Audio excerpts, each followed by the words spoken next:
Die golflengte van 'n monokromatiese ligbron P is 2 keer die van 'n monokromatiese ligbron Q. Die energie van 'n foton van ligbron P sal wat van 'n foton van bron Q wees? Die korrekte antwoord is B, die helfte van die energie.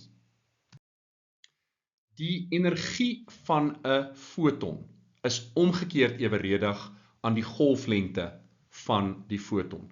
En in hierdie spesifieke vraag sê hulle vir ons dat die golflengte van P is 2 keer die golflengte van Q. So as ons dan gaan en ons sê wat is die energie van P, dan is dit Planck's konstante maal met die spoed van lig gedeel deur die golflengte van P.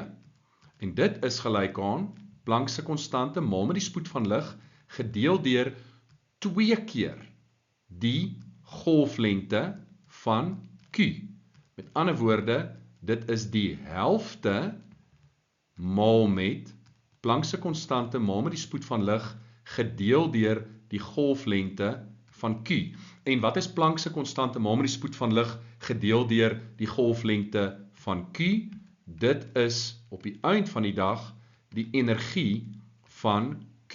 Met ander woorde, die energie van P is die helfte van die energie van Q. En dit is opsie B.